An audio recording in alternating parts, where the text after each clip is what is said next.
Thank you for coming. I'm sorry it's a bit crowded. Although there's lots of Green Party stuff out here, and this has been arranged by the Green Party, the talk I shall give you, I've been giving up and down the country for the last 2 years, and it's not particularly a Green Party talk. It's about the TTIP. And all the things I shall tell you are things you can look up yourself because it's all publicly available information, and I do urge you to look it up rather than take my word for it, because once you've looked it up you'll know it's true, and you won't leave yourself the excuse of saying, oh, that can't be true, he just made that bit up.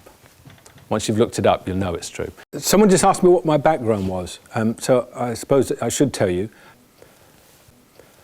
My background, I spent the last 20 years making science documentaries for BBC, Channel 4, and most recently BBC 4. So that's the day job.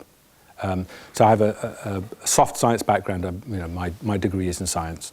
And I started writing about finance and where finance overlaps with politics in 2007 when the present debt crisis started to unfold.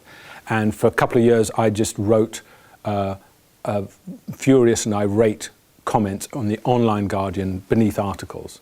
I became quite well known in that community of people, and was asked several times if I'd start a blog. I originally said no, because the world didn't need another blog. And anyway, I don't like blogging. It's an ugly word, and it's populated by people who say, oh, listen to what I have to say. And I thought, do I want to be that person?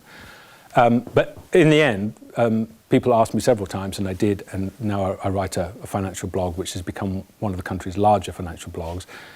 But that means I'm just self-taught. I have no letters after my name to do with economics at all.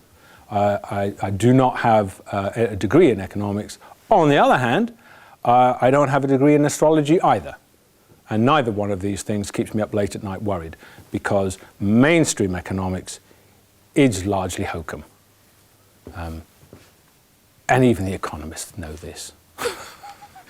And also, I'm interested in finance, how it actually works, not what it says in the squeaky clean, idealized economic textbooks.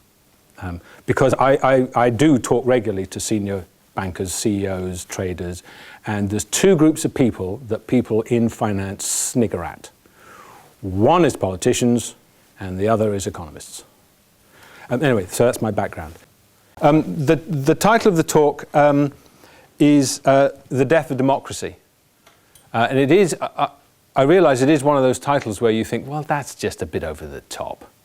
I hope by the end of this talk you'll think it's not at all over the top. I think part of the problem is we've been all born into our democracy, and so it's very easy to just think, well, it's the natural state of affairs. Once you've got a democracy, well, what could go wrong? The thing about democracy is it's very hard to get. Blood had to be shed to get our democracy, but giving it away is extremely easy. Giving it away just can happen at the stroke of a pen. And my point is, our democracy, our sovereignty has been given away, and is increasingly being given away by a small number of people. I'll talk about three things, one of which you've heard about, I think, and two you won't have. And the reason for the three things is they are nested inside each other. The thing you'll have heard of is the TTIP, the Transatlantic Trade and Investment Partnership. It's the big trade deal. But there are two things nested inside it which I'll come to, which change the nature of what a trade deal is about. All right, so the outside doll, the trade agreement. What it's set up to do is what trade agreements have been trying to do for the last 20 years, going back before the World Trade Organization, which is to lower trade and tariff barriers, give access to foreign companies to our markets, and our companies having access to their markets, and to what they call harmonized regulations. The two areas that the Americans are particularly concerned with, when you read the documents that have been submitted to the American negotiators, the two areas of trade they're particularly interested are agricultural foodstuffs and health. The last estimate I saw from the American food lobby was they reckoned the size of the trade which they could get, they think, for our agriculture and food products was 300 billion. That's what they reckoned was on offer for them. The reason that they want this trade deal to go through is because they have not, American corporations have not had access to our food and agricultural markets, because the way we regulate these things and the way the Americans do are really, they couldn't be any more different. In Europe, the regulations were basically formalized in about 2006. And it's what's called the precautionary principle, which you may have heard of. It's also called from farm to fork. And in essence, what it says is if you want to sell someone a chicken that's fit to eat, then you make sure it's fit to eat from the point at which it was an egg through to the point at which it arrives on someone's table. So you don't allow it to become infected with something like salmonella. So the emphasis is on reasonable standards of animal care, reasonably sanitary conditions under which it's bred and slaughtered. Now, I'm not saying that we have wonderful conditions for the animals that we raise and slaughter and eat, but compared to the Americans, they are wonderful.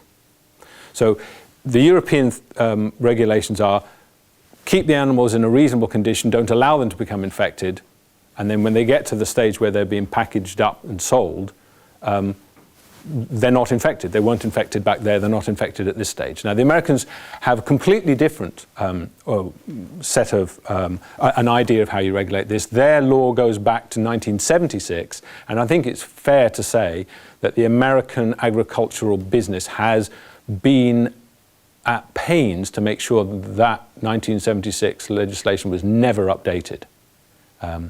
And essentially, you can keep animals in any old condition you like. I'm exaggerating, obviously, but awful conditions which we wouldn't allow in Europe, and chicken, for instance. And then at the final step, when it's been killed and it's being ready to be packaged up, they douse it in chlorine to kill everything. Right? So, and to give you an example, on the meat, chicken is the one I use just because there's lots of information about it. When the carcasses go through on the final stage, they go through on a conveyor belt, and people are standing there and they have to check the chicken for feces and malformation. Malformation means cancer, basically.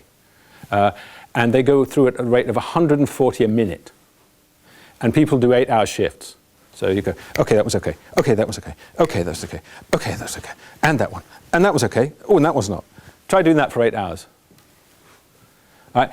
And they decided that they would relax the conditions, the regulation. So now they've gone up to 175 a minute. So that's a third of a second. So those are the differences. I won't even go into how they keep pigs, in case anyone here is squeamish.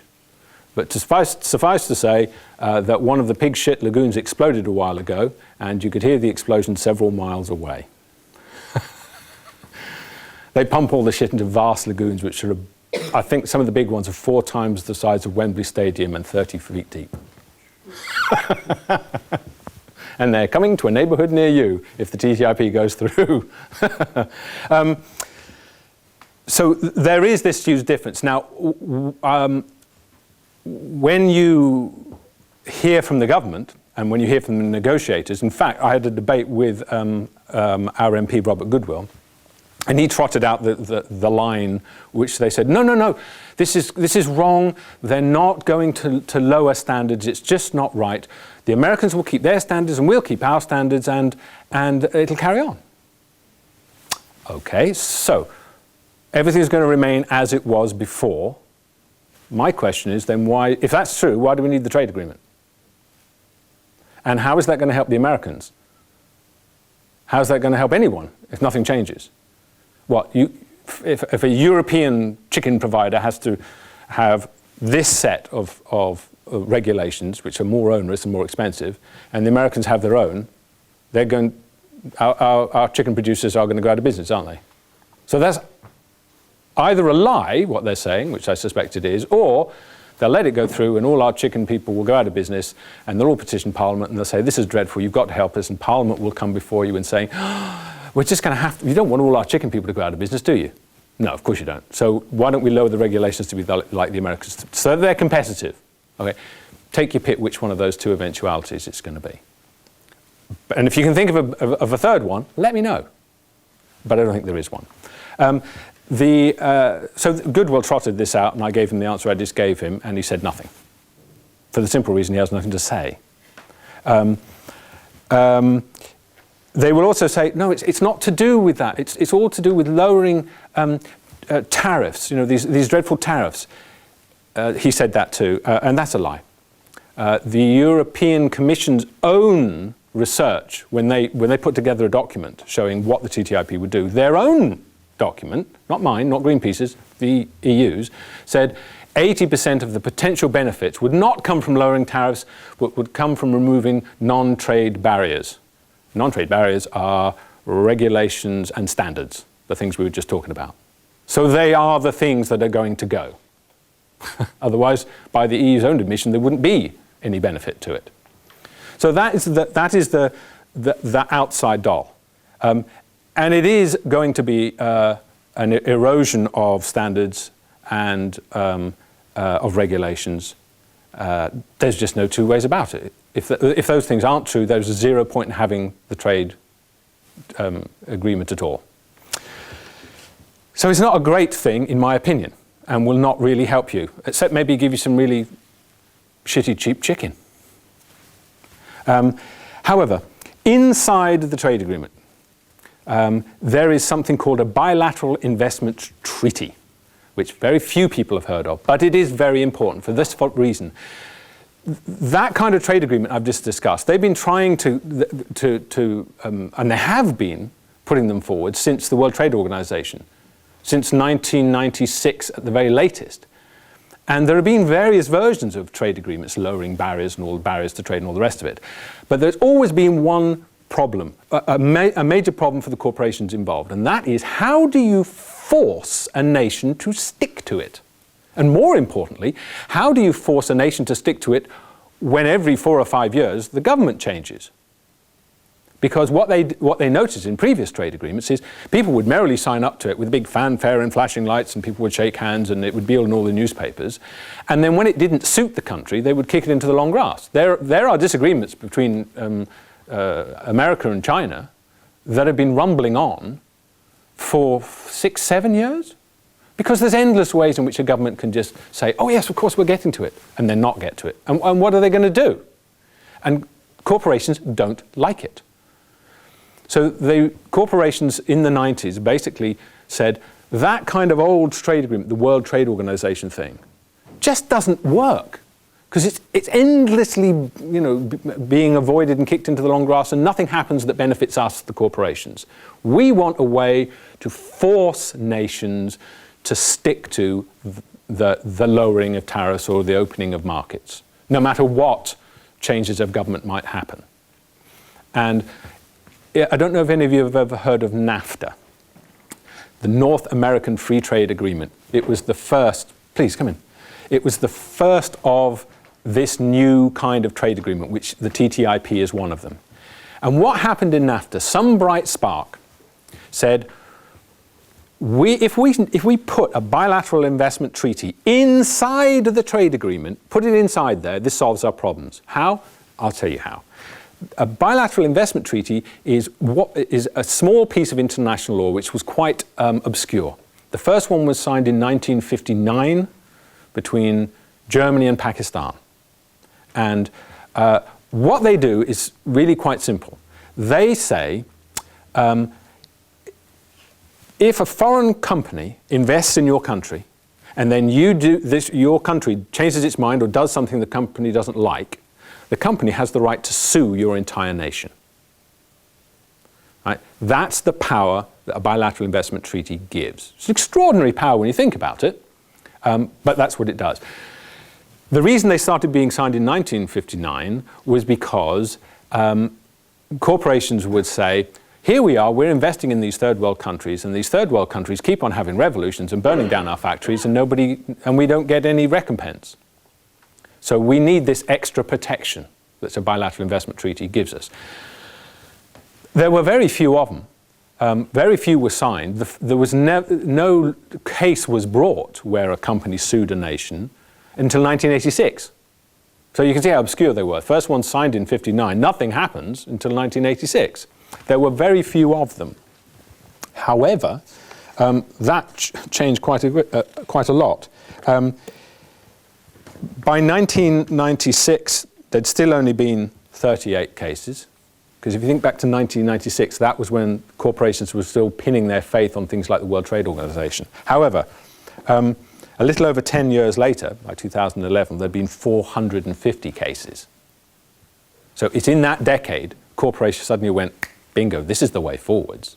Why should we rely on these great amorphous trade organizations between corporations? Let's just use the bilateral investment treaty. And there are now over 3,000 of them. Basically, the entire world has been tied down with these little bilateral investment treaties. How do they do it? It's actually a very small bit of boilerplate, legal boilerplate. You can download it. The most commonly used version is something called the model law, which the UN came up with, I forget when, mid-90s, I think. And all bilateral investment treaties basically just literally go to the website, cut it out, paste it into their agreement, and Bob's your uncle, you're done.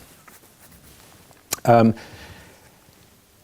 the bilateral investment treaty, before I tell you how it actually works, it's worth keeping in mind that it's not a diplomatic agreement, the way that things are when you see Tony Blair and George Bush shaking hands, or Cameron and Putin shaking hands.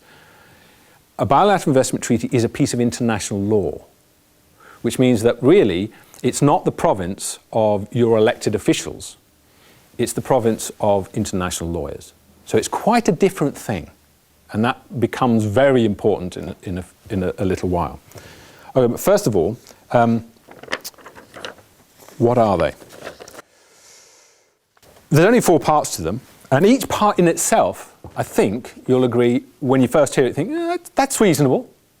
All right, so there are 4 parts to any bilateral investment treaty.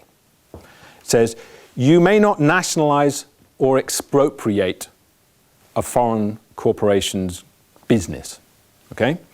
You must treat foreign corporations equally to your homegrown corporations. Again, what could be fairer than that? You must treat them fairly and equitably. I don't think anyone would think that was a terrible thing.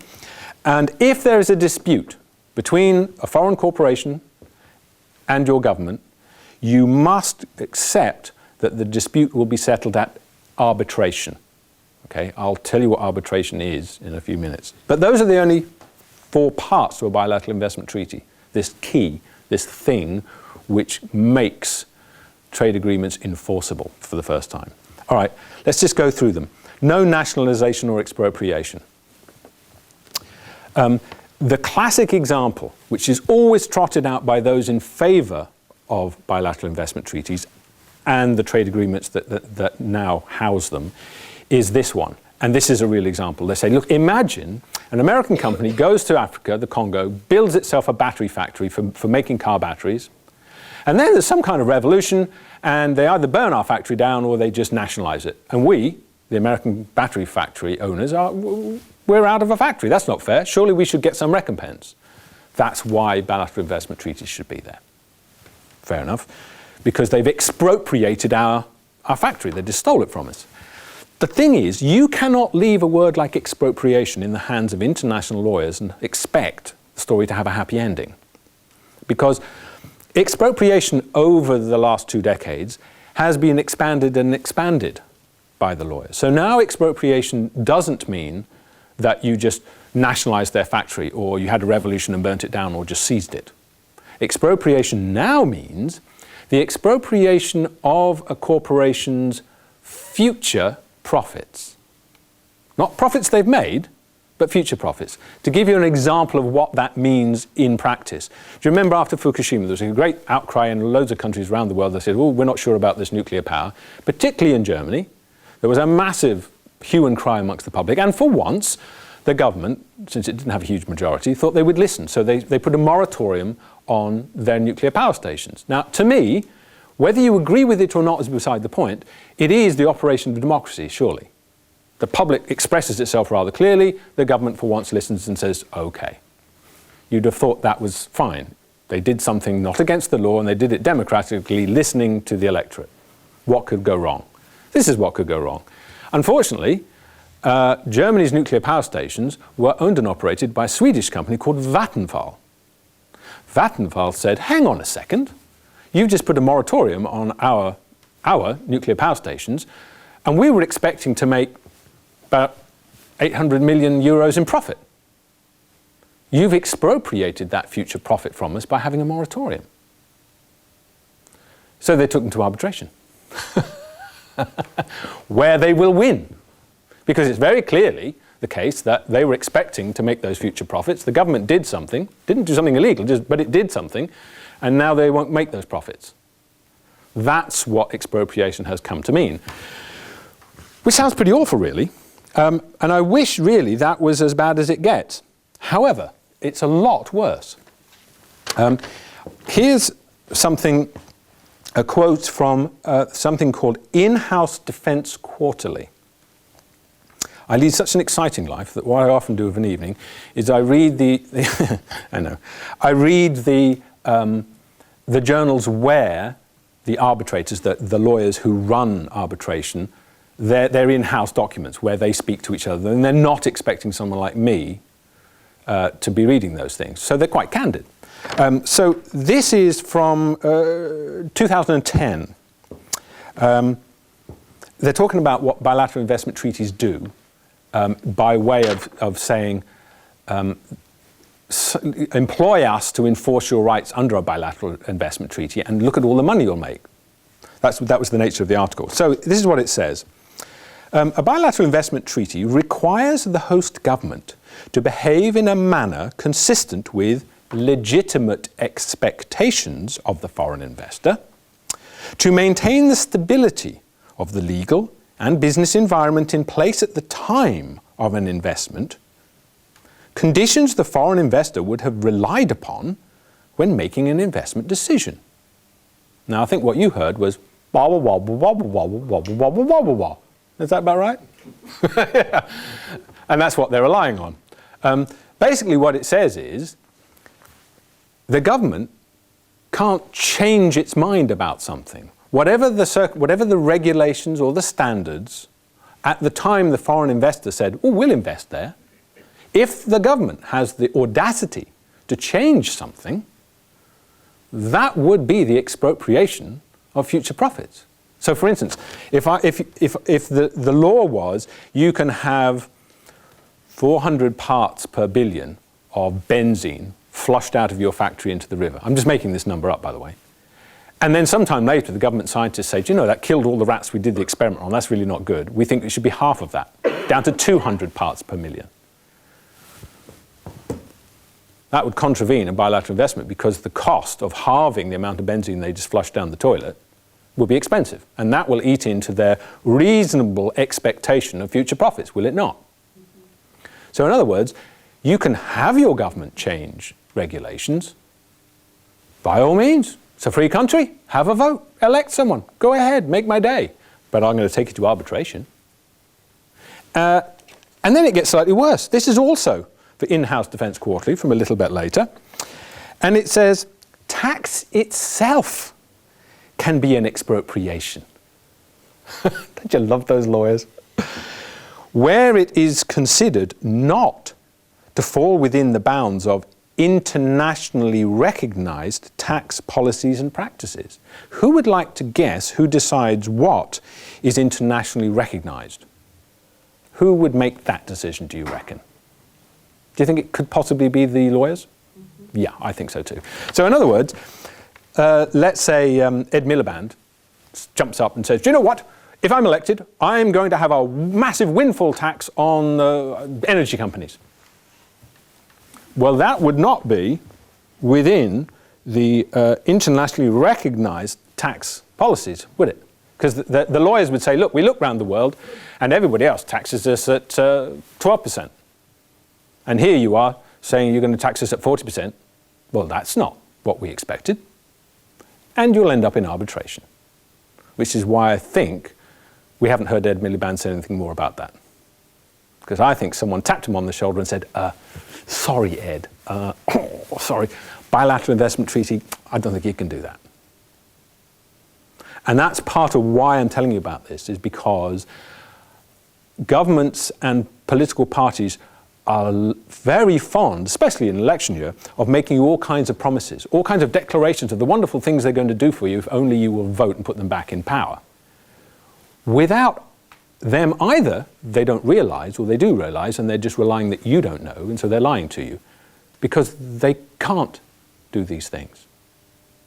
And they won't do them, because they've already signed away that part of your sovereignty without telling you, which makes me personally extremely angry with them. So that's expropriation. How about equal treatment? Okay, surely that's good. It simply says, if we're a foreign company, we expect to be treated equally to the companies in your country. Sounds fair to me. However, that would knacker both the NHS and the BBC. Because if you're an American health provider and you're trying to make an honest or dishonest buck in this country, you're going to say, how the heck are we supposed to compete when you keep shoveling taxpayers' money into the NHS? That's a terrible subsidy which they're getting and we're not. That's not fair or equitable. So it's going to have to stop.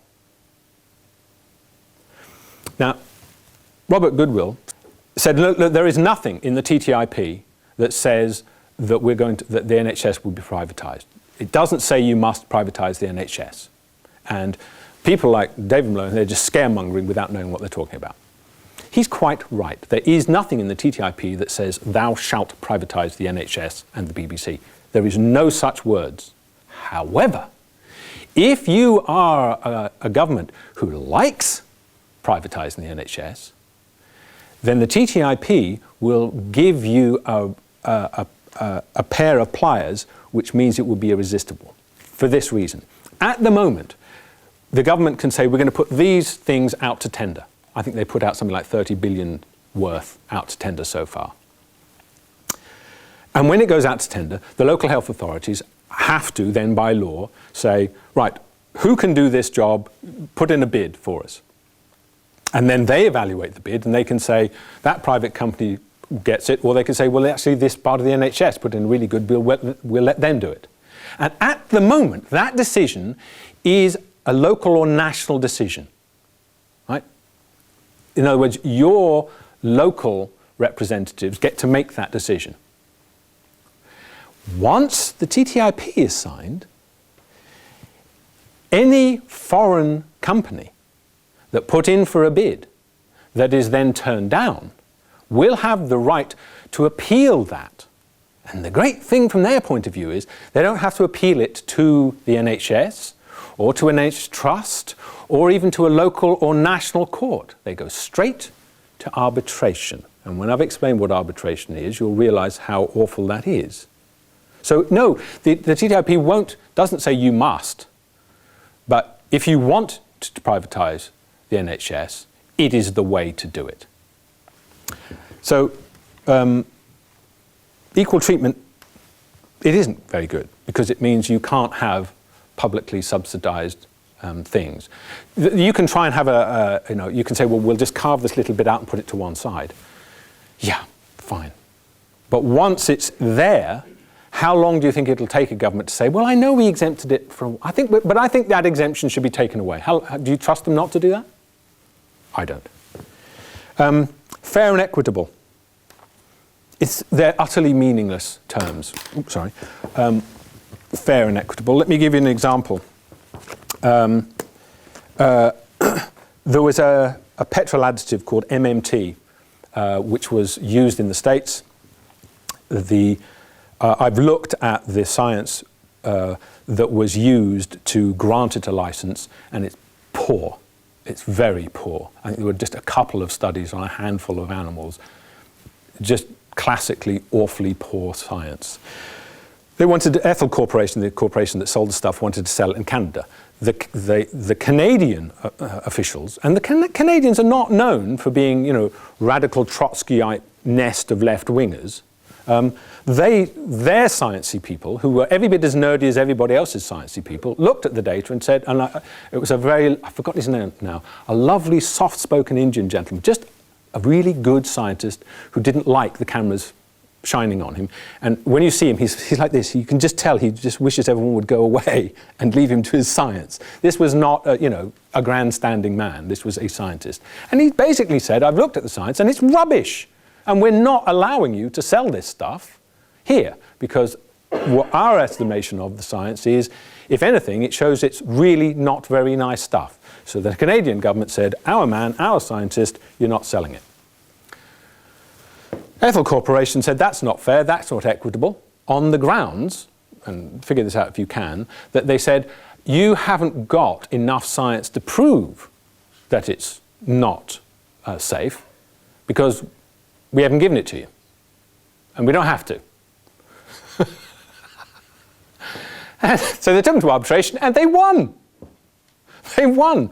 And Canada had to allow MMT to be put in. They had to apologize to Ethel Corporation, and they paid them $315 million for inconveniencing them. Okay, that's what you get with fair and equitable. Which brings us to arbitration. Okay, and this is the last of those three dolls. The outside one just being the trade agreement, the inside one being this thing, bilateral investment treaty, and the last doll inside, the smallest of the Russian dolls, is this number 4, accept arbitration. You may have heard it referred to in the press as ISDS, Investor State Dispute Settlement. They love giving things acronyms for the same reason that priests in the medieval period used to love speaking in Latin. They didn't need to, they just did, so they could condescend to you and say, you don't speak Latin, do you, madam? No, I didn't think so. Well, then run along. And the model equivalent in finance and international law is to give everything acronyms so that you don't know what the hell they're on about. And you think it's much more complicated than it really is. So, Part 4 of the Bilateral Investment Treaty, otherwise known as an ISDS, what does it do? It says all disputes must go to arbitration. Fine. You will sometimes hear it said, particularly by those in favour of the stuff, that it's a court. It is not a court. Arbitration is not a court because there is no judge, there is no jury. You, as civil society, have no representation there. Not only do you have no representation, but you do not have the right to know what evidence was brought. You do not have the right to know who brought it. You do not have the right to know the logic by which the arbitrators arrived at their conclusion. And you do not have the right to appeal. And I think that that's all of your rights. Enjoy them. The way that arbitration works is 3 arbitrators are chosen. I'll come to who an arbitrator is in a minute. The company that is in dispute chooses an arbitrator. The nation chooses another arbitrator, and those 2 arbitrators have to agree on a third. If they can't agree on a third, there's a mechanism for one to be imposed. Those 3 arbitrators sit behind closed doors and decide. And their decision is final and binding. In case you think he's just exaggerating again, he's making this up, let me read to you a quote from a man called Fernandez Armesto, who is an arbitrator. That's his profession. Arbitrators are basically international law. It's a very small, specialist corner of international law. And this is what he wrote, must be about 5 years ago now. This is his quote. When I wake at night and think about arbitration, it never ceases to amaze me that sovereign states have agreed to arbitration at or 3 private individuals are entrusted with the power to review, without any restriction or appeal procedure, all actions of the government, all decisions of the courts, and all laws and regulations emanating from Parliament. Did I leave anything out, do you reckon? No, I don't think so either. They have the right to review anything brought before them by an international company. The international company doesn't like a law that you passed, a change in regulation, a temporary moratorium on the use of nuclear power stations. None of it's illegal. No one's claiming that anyone's doing anything illegal. It's perfectly legal, it's perfectly democratic, and they have the right to take it to arbitration. As I said, there is no jury and there is no judge, just 3 arbitrators. These arbitrators, who are they? Well, I'm glad you asked. Because it turns out we know, wonderfully. The arbitrators are nearly all men, not all. They're nearly all from Northern Europe. Well, no, that's right. Europe, not just Northern Europe. Europe and North America. What we do know is that they virtually all come from the top 20 law firms. Top 20, I just mean the world's largest, the biggest ones. The top three who provide loads of the arbitrators are Freshfields in the UK, White and Case in the US, and King and Spalding in the US. Now, I've had small dealings with one of them. And I had a friend who worked for another one, and I asked him about these 3, and his advice was, and so I shall pass it on to you, he said, if you ever get a letter from Freshfields, my strong advice is to change your name, emigrate, don't leave a forwarding address, and never be heard of again. They are extremely litigious. They are also not known for their pro bono work for single mothers, or for labour disputes, or for environmental work. They don't do any of that, so far as I know. Who they work for is the largest corporations, people like Exxon, or the large banks. So they live in a world where they go to restaurants, the kind of restaurants none of you would be allowed into. Probably not even just to wash up, you wouldn't be allowed in.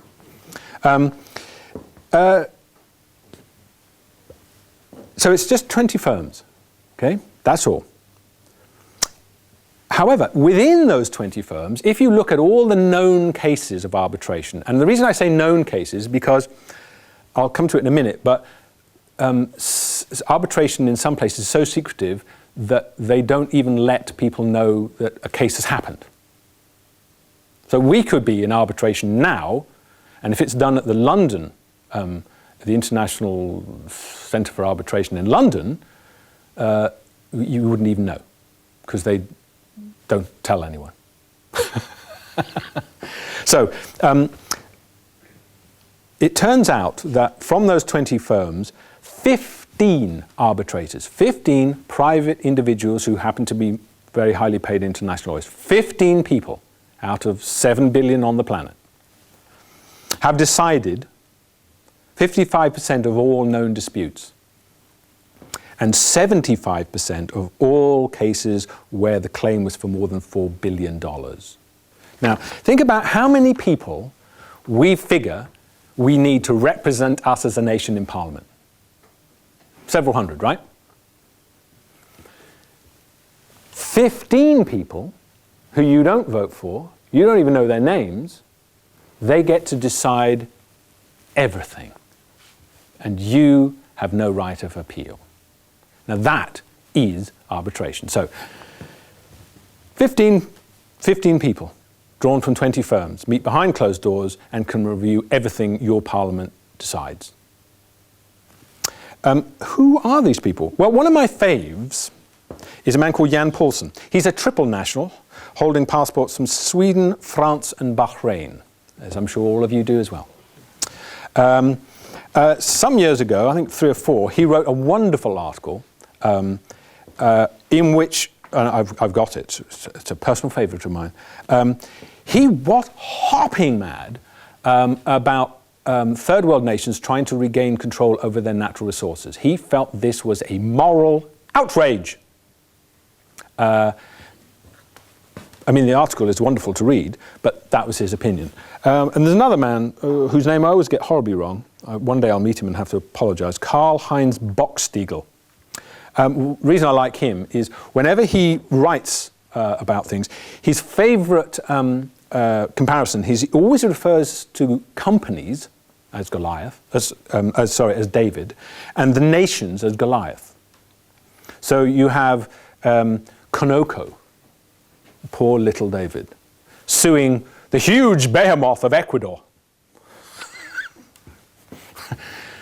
It is sort of risible, I know, but the reason I bring it up is because it shows you that those 15 people who work for just 20 firms have a particular mindset which they share, and because they're the people that they meet day in, day out, they're the people they work with, they think this is fine. They're never going to meet you or you unless you're there to shine their shoes. So they're not in any way fair and equitable themselves. The arbitrators was one to walk in the door. They would say, well, you know, we go to arbitration where it provides a safety net of international law where there's no bias. They love this notion that they're unbiased. This is international law. Because what they like to say is, you know, national courts, they're always sort of beholden to the public or to the politicians, and you can't get a fair hearing in these places. And they bring up always the Congo. You know, how could you expect us, a poor innocent little company, you know, David Inc., to get a fair hearing in these horrible courts? Which, if you think about it, is basically just racist. It's just saying, us nice, upstanding, white business people can't get a fair hearing from the little brown people. You can't expect brown people to know how to run a court, right? So we need a court with white people in it, and then we'll be safe. That's basically what it says. But worse than that, and that's pretty awful, is our system of law like that? I mean, are our courts so crapulous that a foreign company wouldn't get a fair hearing? Well, one of two possibilities. There's only two possibilities. Either our courts are rubbish, in which case I think a reasonable question on your lips might be, well, then why the hell is that what we get to go to court in? Right? That's all. I mean, if our politicians think that our courts are so rubbish that we must sign the trade agreement so that foreign corporations can have the special protection of going to arbitration, why? Well, because they need to get a fair hearing. Well, then why the hell are you leaving us with third-rate courts and those are the only ones we can use, Mr. Politician? Why don't you pull your thumb out of wherever you've lodged it and do something about that? That's one possibility. And the other possibility is actually anybody would get a reasonably fair hearing in a British court, at least as good a hearing as you'll get in anybody else's court, in which case, why do the corporations need something of their own? And it is this question that a colleague and I have submitted in evidence to the Commons Committee looking at the TTIP, saying, why is it you maintain that foreign corporations need to go to arbitration? What is wrong, if there's a dispute, with going through the British court system? Pray tell. To which we have heard no reply whatsoever. We've put the same question to the European Commission and to everybody else who'll listen, and none of them, you might not be surprised to hear, have said a dicky bird back. Because they don't have an answer. Either our courts are crap, in which case I suggest we get some pitchforks and storm Parliament and say, what the hell are you boys playing at? Give us a decent court system. Or our courts are fine, in which case there is no reason to give them their own special privatised court. One or the other has to be true. Nevertheless, that's what they want. And the reasons they want it are because, and this gets to what I call the unlevel playing field, if you have a dispute with an international corporation, let's dream up an example. Oh, I know. Fracking is allowed, and foreign company gets given the right to frack, and then the nation comes to its senses and votes in a government which says, actually, we think fracking, let's just hold off on this. We think this is maybe not such a good idea. At which point, that would be the expropriation of future earnings, future profits, would it not? And we'll go to arbitration. Now, if you have a problem with a foreign corporation, the law of the land says you must seek redress through all available channels within the British system of law. So you go to the local court, you go to a higher court, you go to a district court, you go to a high court, you go to the Supreme Court and the law court and the law lords, which is now the Supreme Court. And after you've done all of that, and you better be a young person when you start this, and you better be rich. It's too late for you, sir, I'm sorry to say. You'd never make it to the end. Even if you had enough money to get there, you'd died 10 years before you got there. And then maybe you'll be one of the chosen few who could get to some European level court. That's what you have to go through if you've got a problem with them. Say, if they drilled something under your house, pumped 65 different chemicals, 18 of which had known or suspected carcinogens, left them there, and then your grandchildren got sick. Okay? That's what you'd have to do. If they have a problem with you, they don't have to go to court, do they? That dispute goes to arbitration.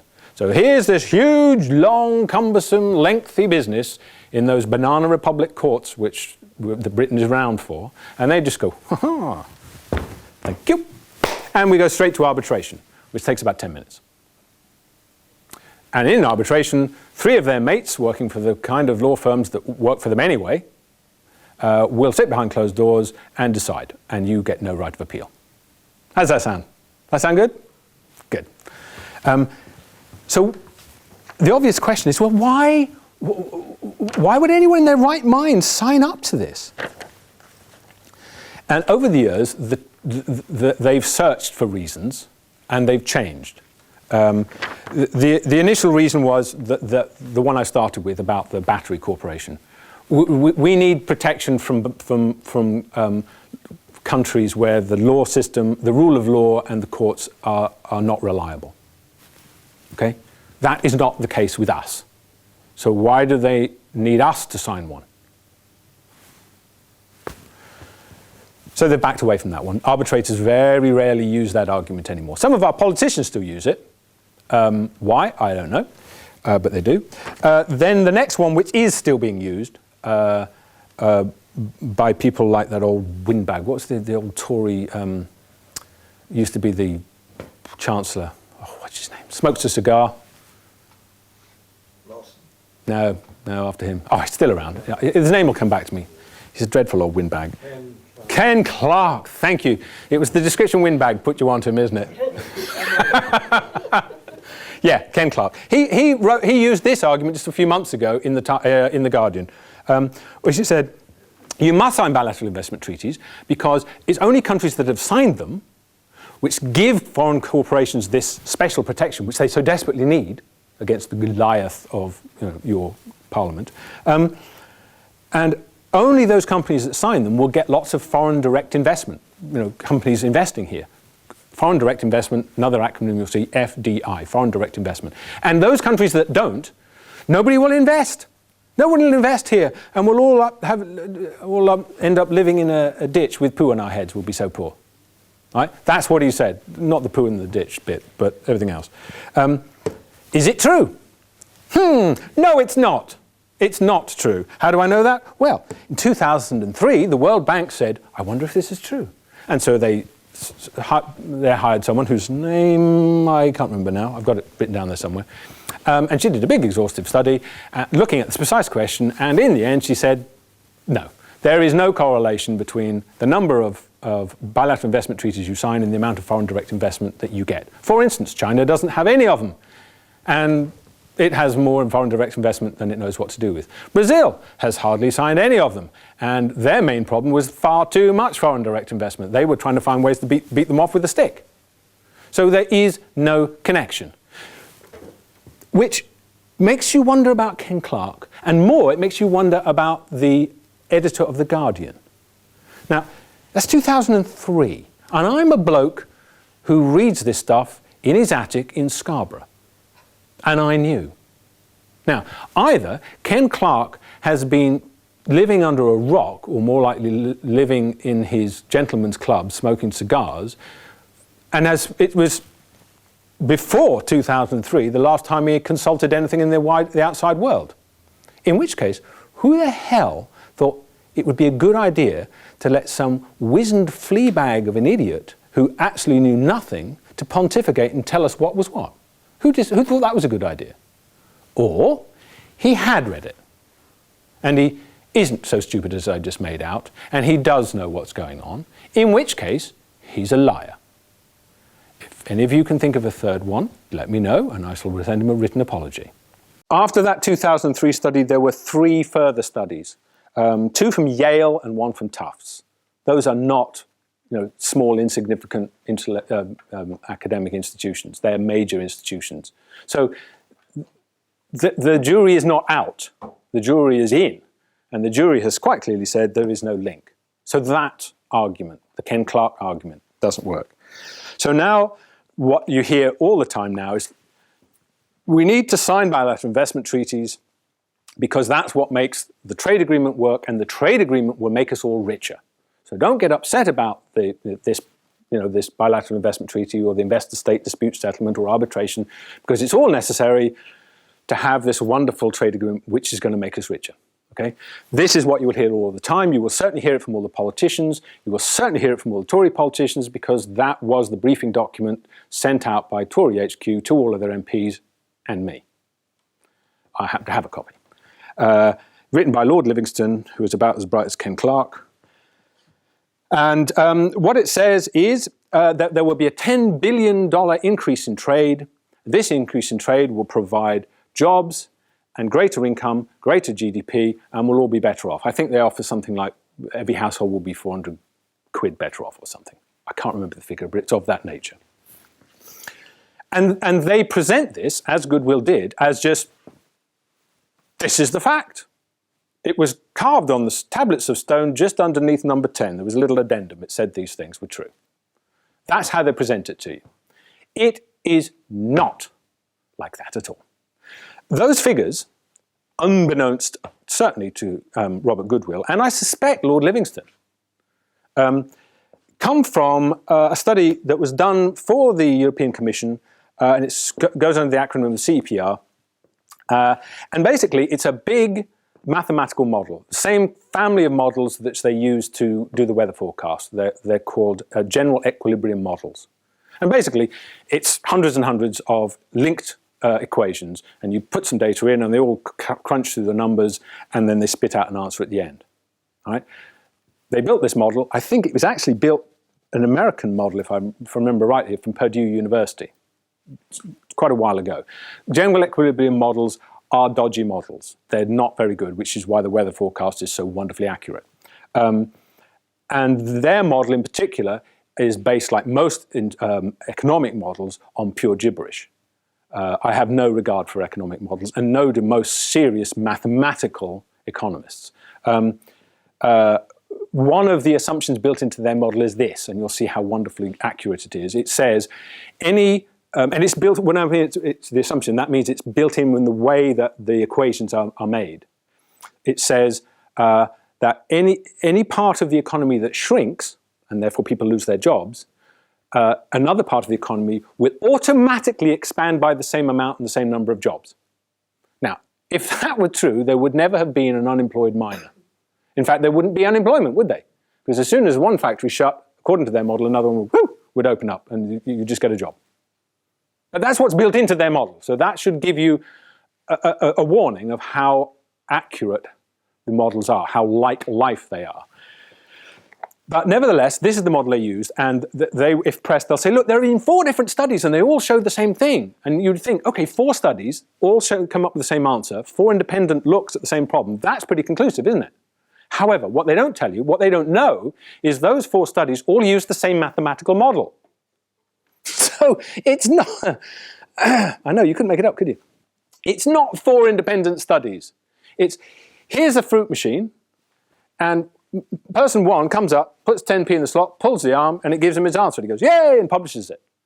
He goes away. Next person comes along, they put their 10p in, same machine, wouldn't you know it, it gives it the same answer. Is that very surprising? If you put the same data into the same model 4 times, it'll give you the same answer. So it's not 4 studies that have looked at the problem. It's one model used 4 times. So, and it's a rubbish model. Yeah, it is a rubbish model, actually. Yeah, it is a rubbish model. Let's not beat about the bush. So finally, October of last year, October 2014, a man called Jeronim Capaldo, who has been working on trade agreements for a long time, he finally said, why don't we run the same data that everyone's using in a different model? So we'd at least now have another look at it, genuinely a different look. And he used another model. He used what's called the United Nations policy model.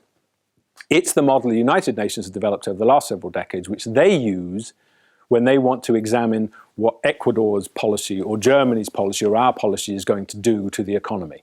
It's what they use. So it's not it's not something that someone got out of a cornflakes packet. And he put the same data into this model. So we're comparing like with like. All right? And this is what came out of that model. Same data.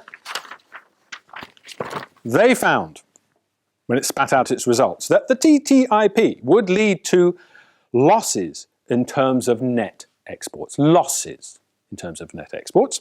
The TTIP would lead to net losses in terms of GDP. The TTIP would lead to a loss of labour income, would lead to job losses, 800,000 across Europe. The TTIP would lead to a reduction of the labour share. In other words, the amount, whatever the profits are from economic activity, the share going to the people doing the work, the labour force would go down. The TTIP would lead to a loss of government revenue and would lead to higher financial instability and accumulation of imbalances. It's a winner. Now, the key thing is, you don't have to say, oh, well, that new model's so much better, because you don't know that. I've suggested to you it is, but you don't know that. So you don't need to go that far. And I don't need you to go that far. That's the key thing. All I need to prove, and I have, is that one model says this and another model says that, diametrically opposed. And my job is done, because I'm not the one trying to tell you that I know exactly what is going to happen. But that's what Ken Clarke, that's what this coalition government, that's what Labour is trying to tell you. This is where it does get party political. And they do it because they just look at this model, pretending this one doesn't exist. There is nothing which tells you that this model is right and this one is wrong, any more than the opposite. It's like having 2 weather forecasts. One says tomorrow will be sunshine and skittles and rainbows, and it'll be lovely. So, just your flip-flops and your Hawaiian shirt and you'll be fine. And this one says we're going to have a -30 blizzard. Now, I know it's ridiculous, but if you did have 2 weather models and they did say those 2 things, would you think it was a responsible thing to stand up on the BBC and say, tomorrow will be fine, off you go in your little sailboat and your flip-flops? Would that be responsible? Or would you expect them to say, well, weirdly, one says it'll be fine, one says it'll be awful, I don't know. Be careful. That's the reality. Now, I personally think, and so do a lot of people, that this study is just a better study. It doesn't have those ridiculous assumptions like the perfectly elastic employment in the economy. But the key thing is those in favour of the TTIP just tell you they know what's going to happen, it's all going to be wonderful. They do not know. They do not have any firm evidence. They have one model which tells them that, and it just happens to tell them what they wanted to hear. Another model tells you it's going to be an utter disaster. Do you think it's right that the politicians should never mention this and just tell you it's all going to be wonderful and they know it's going to be wonderful? That is a lie. That is just dishonest. And that's their main argument for being in favour of the TTIP. The reason I call this the death of democracy is because everything I've just said, I think, is pretty appalling. I think it shows you that you're being lied to by people who are either ignorant or liars. I don't know which. And And I've given you examples of how these arbitration is used regularly against companies. A long list of known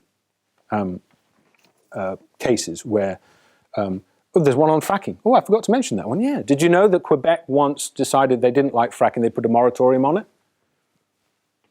It's not illegal, it's perfectly democratic. Lone Pine Resources, an American company who were fracking at the time, took Quebec to arbitration and Quebec lost.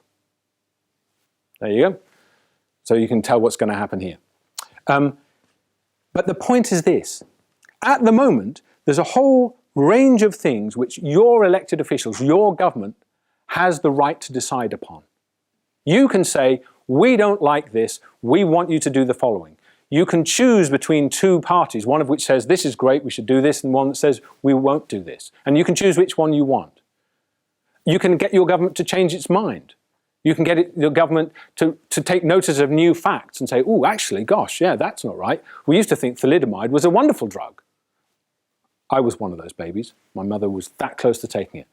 And then the evidence comes out and they say, actually, let's ban thalidomide. There's nothing wrong with doing that. And that's what we think, that's what we're used to democracy being about. The TTIP takes vast swathes of the things which are important for you to have democratic control and oversight, lifts them out of democratic control, says this is no longer anything you should have control over, and puts it over here on the other side of a fence and says from now on, lawyers, international lawyers will decide about this. Sure, your government can decide that it's going to put a moratorium on something. Sure, your government can say we don't like this particular chemical, we've decided it's not a good chemical, our scientists have told us it's not a good chemical. Sure, you can do all of that.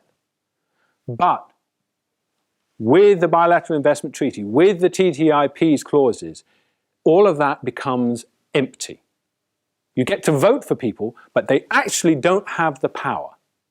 Because above them is this new power, the power of the arbitrators. So far in this country, power resides in three places. The people, that's what we had a revolution for, and we did have a revolution. In the courts, and a small amount left in the Crown.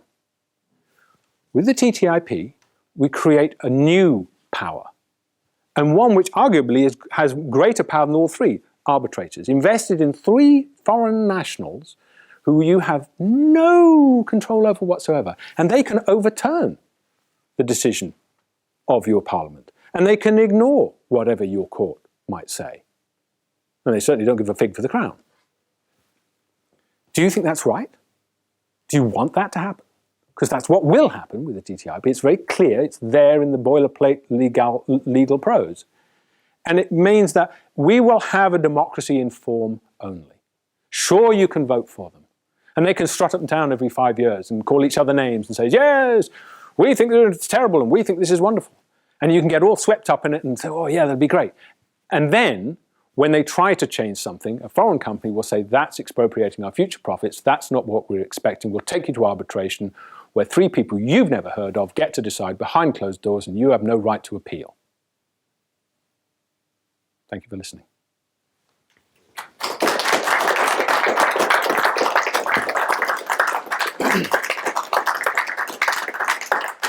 I think the lady out there would be very, very pleased if you would order a cup of tea from her. I'm going to. And if any of you have still got the energy to ask a question, any question on this or anything else, I'd be delighted to answer, because I do think old-fashioned politics, where politicians or prospective politicians aren't afraid to answer your questions, is what we need. I don't think we can hide behind spin. Well, they can. I don't want to. So if you have any questions, I'm here. Let's have a cup of tea first, because I'm parched.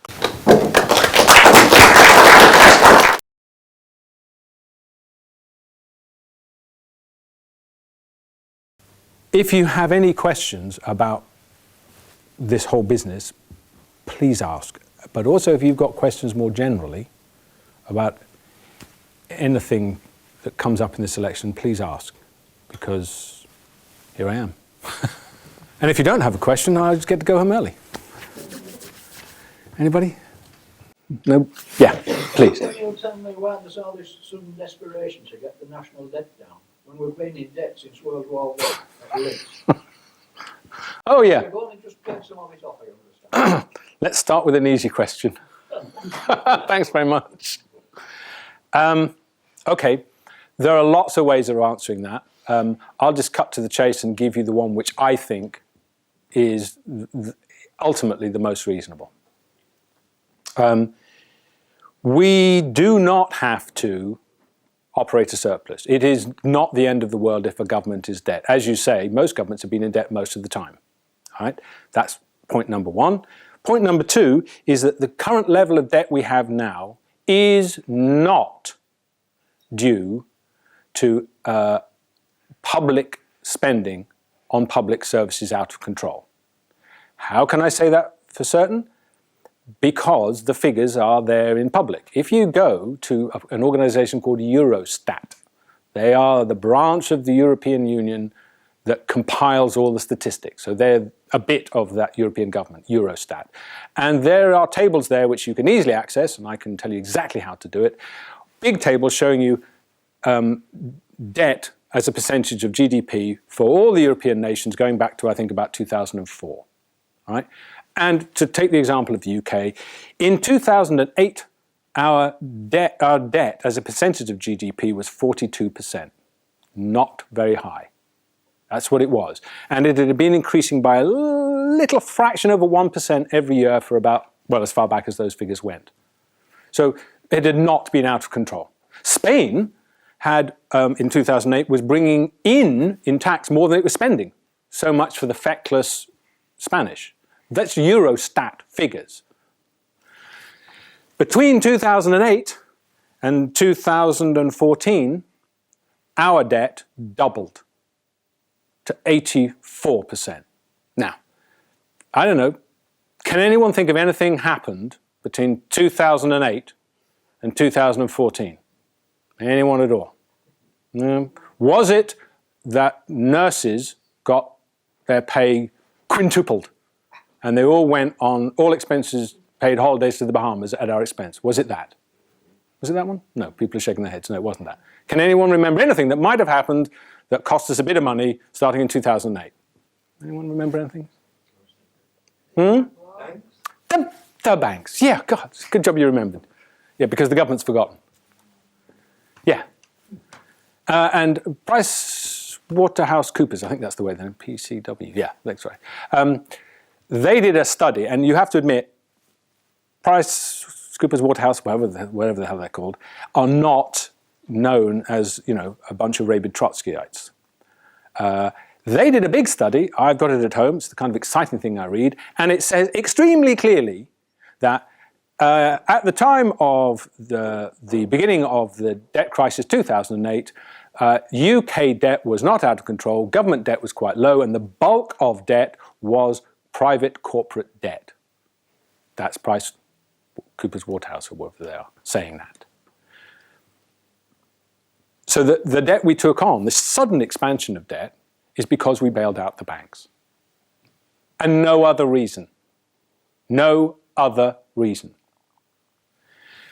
However, if as a political party it's been your goal for decades to shrink the size of the state, to shrink the size of public services and to privatize them, what a wonderful story to point at that enormous pile of debt, claim that it was to do with public spending out of control, and then say, and if we don't get that under control, the sky will fall on your head and you'll end up in that ditch with poo on your head again. And so the only way to get that down is to rein in this supposed public spending out of control, so cut everything, and then sell it off to the private sector, who we all know how wonderful they are, because, well, look how well they did in 2008. That's why. This is purely ideologically driven, purely. It has nothing to do with you must get down, otherwise the world ends. It doesn't. You do have to have some kind of relationship between the amount of money in circulation and the amount of public debt and the amount of economic activity. That is true. Which is why, when that crisis happened in 2008, the sensible thing would have been to liquidate the banks that had failed, they were insolvent, reinvest in brand new banks, if we put in 10 billion into the carcass of RBS, at 10 to 1 leverage, they would have had 100 billion to lend in a bank that had no debt, because it would have been wiped out. We didn't do that.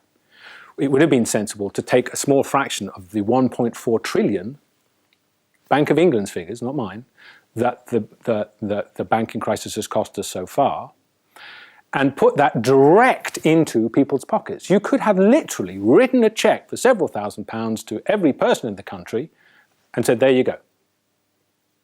That's quantitative easing in another name. And what they would have done is use it to pay off their debts or buy stuff, which would have set the economy going.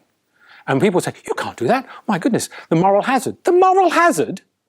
What the heck do you call it if you just shove it into a bank which was bankrupt, which did illegal things, which manipulated LIBOR, which manipulated the commodities market, laundered money, and evaded taxes? That's not moral. That's not a moral problem, is it not? Oh, apparently not. Okay. If we had done that, we would have done something. But instead, what we did is we put that money into the banks, saying, the only way to get money into the real economy is if the banks do it. A, that's a lie. And B, they didn't. Sorry, that was a long-winded answer. There's no point in saying I'm going to give you an even-handed answer, because they have the newspapers, the BBC and ITV and Channel 4 to give you their version. So I'll be damned if I'm going to help them with their version. I'll give you my version. Anybody else? Yes. Different topic, but kind of similar. It's been said by one Whitby councillor that it would be brilliant if that bloke who jumps out of hot air balloons and cries when his attempt to play at trains on a national level goes tits up. Yeah. He's going to take over Whitby Hospital, and this would be fantastic, because if we can do a place like Whitby, whoa, the world is his oyster. Please comment. Yeah, the privatising of health provision. Look, there have been a raft of studies. The most recent done by a big fund that's based in New York. I can't remember what it's called now. Every one of the studies, for as long as anyone can remember, that have looked at the different health systems, the NHS, the American private system, and any other health system you'd like to look at, the NHS nearly always comes out top. Top in terms of almost everything. Certainly, when you look at health outcomes and how much it costs you to get the outcome, the NHS comes out way ahead of the American system. The average cost, an appendectomy, to have your appendix out, in America, at the moment, would anyone like to hazard a guess of what it would cost, what it does cost? No, I'm under Meg. $27,000. So you would have to have an insurance that was willing to cough up $27,000. And why does it cost $27,000? It doesn't cost that much here. And of course the answer is because large corporations are there to make a profit. First and foremost, the law, the corporate law, has one stipulation for a CEO, and only one, and it says you must maximize the profits of your shareholders. It does not say, and do a jolly good job for someone who comes to your hospital and who is ill, or provide them with the best drugs at the best price. It doesn't say any of that. It doesn't say you should have a care for your workforce. It doesn't say you should have a care for your customers. It doesn't say you should have a care for the environment. It doesn't say any of that in any part of corporate law anywhere in the world that I know of, certainly not here. It says your only duty, your legally binding duty, is to maximize the profits of your shareholders, which is what they will do. And if the companies that run healthcare in America charge what they do in America, can anyone just conjure up for me the logic which says, but when they come here, they'll be lovely and caring and keep the costs down and it'll be so much better than the NHS? Why would that be? I don't see how that would possibly be the case. And the thing that I worry, and the thing I would urge you to listen out for, is the phrase which the Tories and the coalition, and I don't know about Labour, certainly the Tories will use, is they say, no, we're going to keep the NHS free at point of use. Free at point of use, free at point of use. This is their mantra. Whenever you hear a group of politicians honing in on a phrase, that should be a red light. You should say, what is going on there? Yeah, sure, they will keep it free at point of use for a while, but behind the scenes, the costs, they will allow them to grow and grow and grow, as they have in America. Those corporations charge that much in America. There's no reason why they won't start charging it here. So they'll keep it free at point of use, right? That's what will be in the manifesto. That's what they'll do. Behind the scenes, as they privatize it, the costs will go up. Now, at some point, a politician will come before you with crocodile tears and say, we've done our best to keep the NHS free at point of use, but the costs, we can't afford it. We're going to have to rein it in. Stop me if any of this is beginning to sound familiar, if you might have heard it before. At that point, they will say, we can no longer have an NHS the way we had it. So that now, they will promise you it will be free at point of use, but they will put in place the mechanism which will make that impossible in a few years' time. So they will privatize it in 2 steps. So, and you only have to look at the railways to see the massive success of privatization. East Coast Line. 3 companies have had it, I think. The last one walked away from it. Just walks away. And it goes, we have to pick up the pieces. And that, you know, the terribly inefficient, work-shy, skiving, useless public servants that half of you probably are, who are wholeheartedly inefficient and just there to skive off the public purse, took it over. And what do you know? They started making a profit. Now, you might have thought, there's a railway being run well and making a profit, that profit going straight into the exchequer to help pay off our debts, that would be a good outcome. But no, they decided they would put it back into private hands. Why? Is there any reason other than to line the pockets of their mates in the city? Any reason at all? That's how it worked in the railways. That's how it'll work in the health system. It is money to be made. The NHS is arguably, I think, the greatest thing that the post-war generation ever did. And all the politicians in Westminster have benefited from it. Every member of my family is alive because of it, me included. And now they can't afford it for you and your children. Well, I'll be damned, frankly. Vote for them if you want, but don't bleat afterwards. I'm so cheery, aren't I? Does anyone else have any questions? Can I just add something to that? What I find most frightening about Whitby is that the people of the Whitby area actually bought and paid for the land and furbished the first hospital that was there as a war memorial. Mm. Now the NHS have taken it over and eventually it's going to be privatised by the look of it. Yeah. And I find that very, very sad. Yes. Can I ask another question? Please. What stage is all this legislation at? And what can be done to sort of mobilise the people? I mean, I know 38 Degrees have been doing a big campaign on it, but what can be done to sort of inform people? Because I think people are at the stage where they just don't believe politicians anymore. Good. They're just in shock.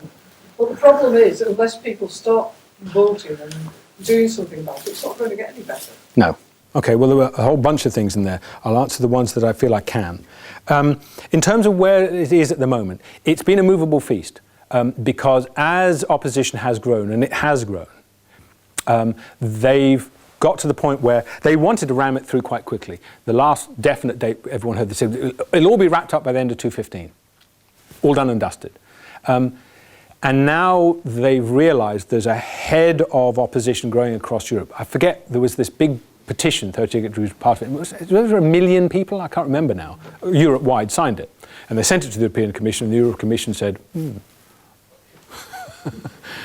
But they do realise that there is a problem. Some of the German courts have recently, and it's not a particularly high-level German court, but nevertheless it's a German court, so that has some significance in Germany, have said that the investor-state dispute part of, not the TTIP, something called CETA, which is the agreement exactly like the TTIP, but which Europe is in the process of signing with Canada. They've said they've cast doubt on the legality of the arbitration process. Now, if they cast doubt on it there, then it would be in doubt in TTIP as well. So this is a very serious thing. So basically what they've realised is that public opposition is growing and is focusing on this thing. And so what they've said is, the previous trade commissioner stood up, must be 6 months ago, and unwisely said, I'm not sure about ISDS. Bang, lost his job just a couple of weeks later. And hey presto, a new trade commissioner, Malmström, stands up. And what Malmström has done is said, well, we've listened, and we will evaluate people's responses, because obviously, 1.5 million people signing against it. He's going to have to study that really carefully to see what it means. It's not clear. So what they've done is they basically said, we will come to this later. We'll address the ISDS bit later. And all that means is they're hoping that they're kicking into the long grass and everyone forgets about it because the World Cup or the Olympics or something happens and everyone's distracted. And then they'll rush it through. That's all that means. They've also said, because they do lots of things at once, they also said that they think that the TTIP might not have to be ratified by all the governments, and even if it's not ratified, before you get to that stage, even before the governments have the chance to say no to it, that they will bring it in force simply on the basis that the negotiations have finished, and that it will be enforced before it's ratified. Yeah, no, it's not making a lot of sense, but don't blame me, I'm just reporting it. And that corporations would have the right to retrospectively take us to arbitration for something they didn't like from that moment onwards, even before it's ratified. In other words, it would be in force without ratification. And that they're talking about. I know it makes no sense, and a part of your brain must be going, that's just not even legal. Like I said, don't blame me. What I don't understand is, how does it benefit the governments? Is it just the corporations? It's just the corporations. Driving the government? Yeah, but I don't think you have to be, an anarcho-syndicalist to have noticed that the main parties, the ones who've been telling you that they've gravitated to the centre ground, they all agree on the same set of assumptions. And those set of assumptions are that the free market will save you, that government is inefficient, and that the proper role of government is no longer to run services. The proper role of government is to manage the expectations and the anger of the citizenry while they facilitate the operation of the free market. Pass the laws which allow the free market to do what it wants to do and manage your expectation and your actions. And they all agree in that. I mean, Tories say we'll do this, and Labour go, we'll match that, we'll match that. We'll match the spending limits. We'll stick to so for those of you who are thinking, I must vote for Labour to get the Tories out. Why? To get Tory light in? What kind of a victory is that? That's like saying, I couldn't possibly support the Gestapo, so I'll just side with the SS. Well, whoop-de-doo for you. Give yourself a gold star. Congratulations. And so what? So I think basically what you have is a generation of people who have been intellectually captured. They all share the same set of assumptions, and that's why they all talk about the centre ground of politics. And to be party political, we don't. We do not share those assumptions, which makes conversations with them very odd, because they think, they set out the ground upon which the debate will happen, and think that, well, these are the assumptions that all right-minded people think. And then we're over here saying, what are you on about? That's just bollocks. Sorry, that's not a very political term, is it? I'm still learning. In terms of what we can do about it, you will do nothing about it via the main parties, because the main parties have already made up their minds. The Tory party thinks it's all marvellous, so it's going to make you rich, and the ISDS is both necessary and wonderful. Labour Party is just confused. They say their official line is, we think the trade agreement will do all those wonderful things the Tories tell us that it will. The things that... mistake, make us rich or make them. No, they want you to think it's going to make you rich, and they ignore this. But they say, but we're not keen on the ISDS. We'll argue to have that taken out. It's not going to happen.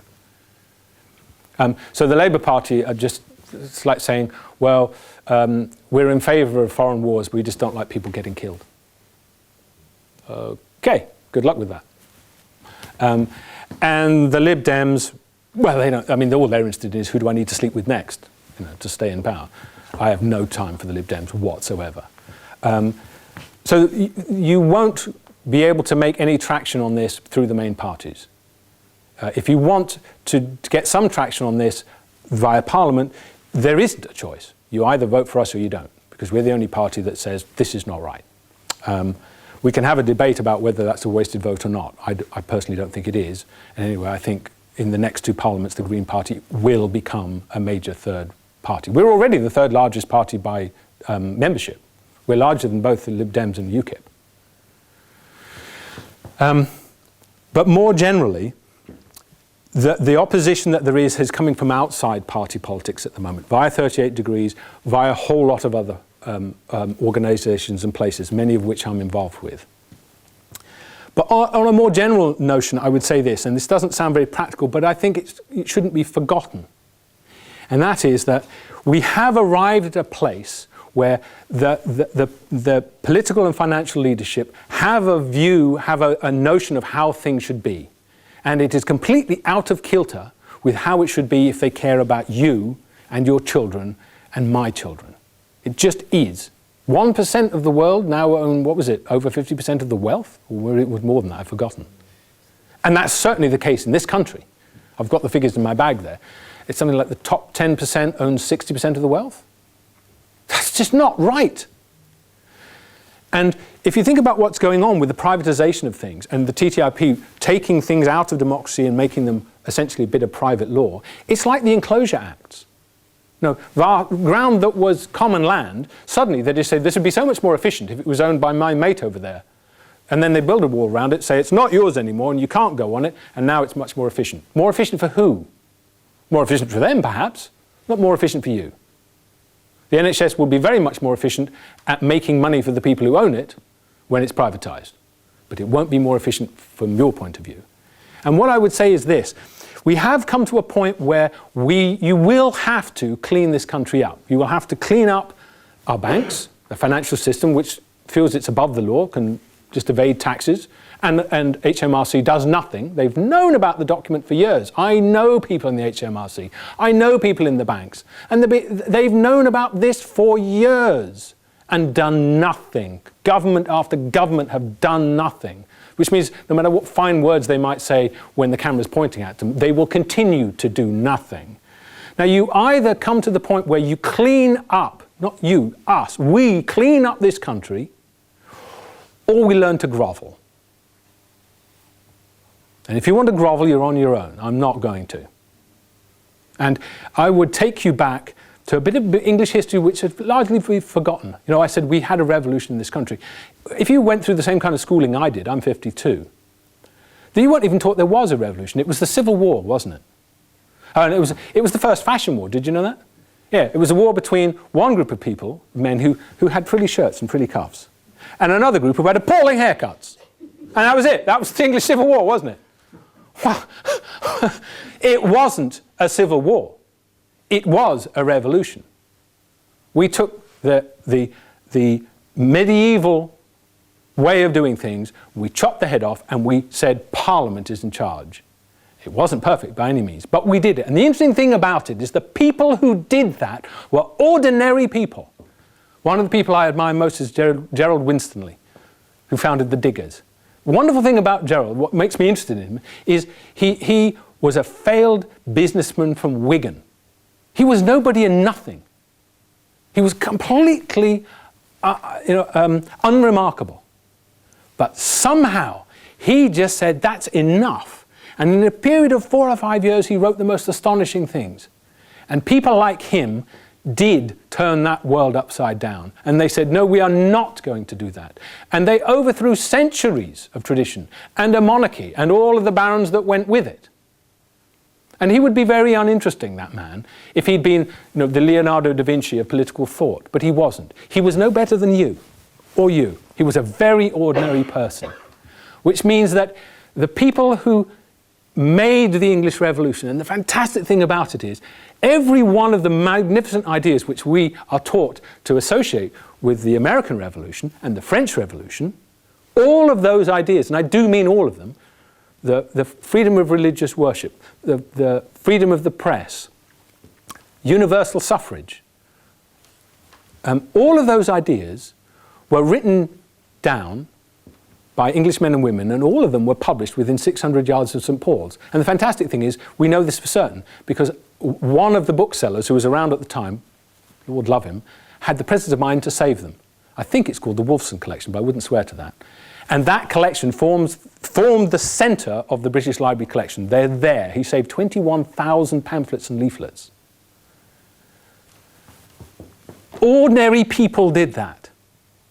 And it seems to me, if those people who are no better than you could do it then there is no reason why we can't do it now. No reason at all. They were no better than you. And so when we come to a point where those freedoms which we won then are being taken away from us, it is happening on your watch and mine. It's not some nebulous thing about like global warming or sea level rise, which is going to happen, we're told, in 20 or 30 or 50 years' time. It's happening now, right now, on your watch. And so there's no point in saying, well, who's going to lead us? Who's going to do it? It's going to be you. It's got to be you. It's happening on your watch, and you are the same people that did this before. You can't wait. There's no town somewhere in England where they're breeding leaders.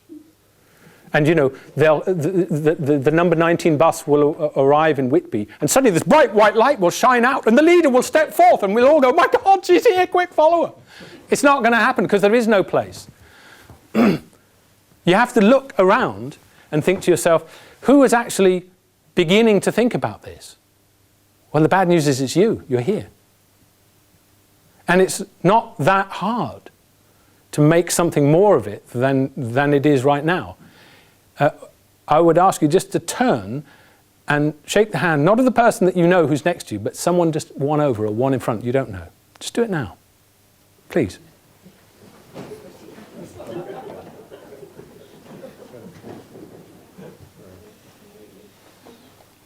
Everyone in here is smiling.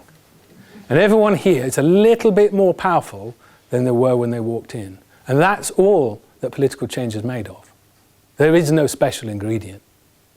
And it doesn't require special people. It just requires ordinary people to do something special. Are the Green Party in Europe making as much of this issue? Some are, and some aren't. It's patchy. I would say across Europe, the parties who are making the most noise about this are the Greens.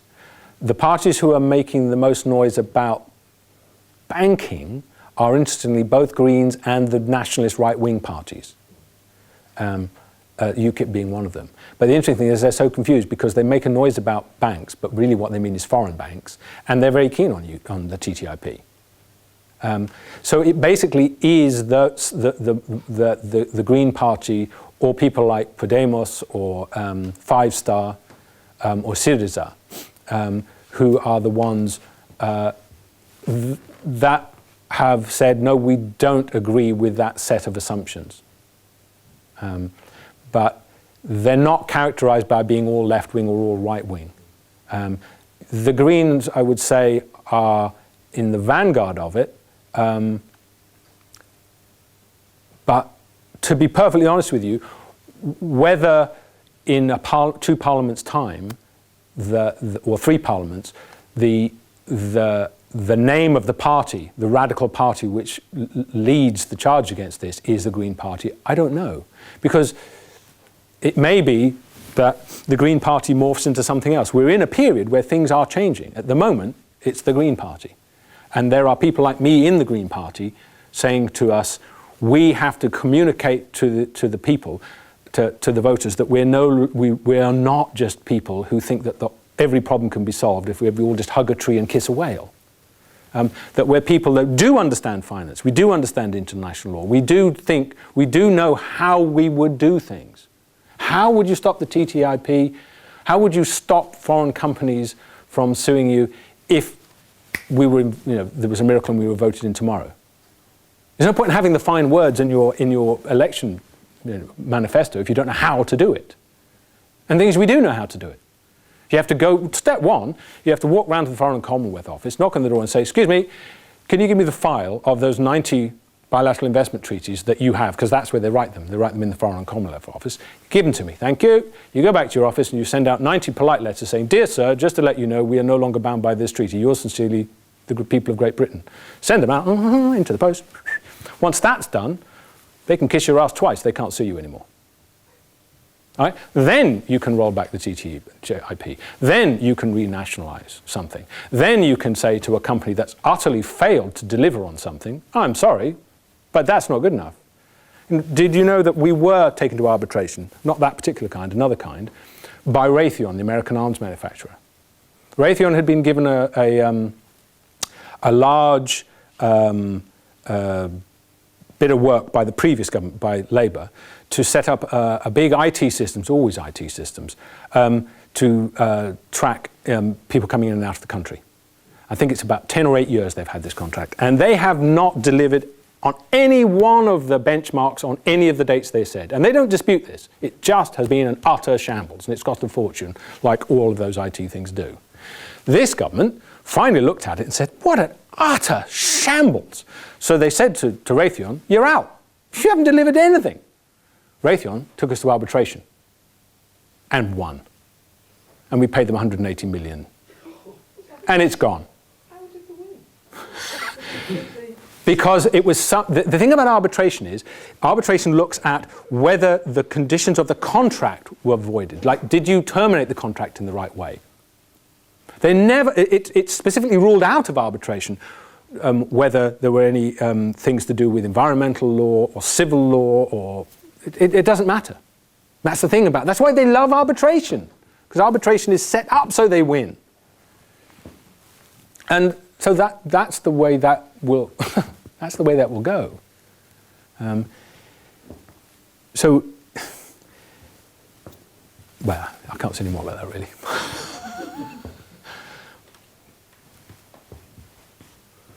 I think we're running a bit short of time now. In that case, I would say to you, thank you for coming, and please think about what I said. It is up to you. There's nobody else. Thank you.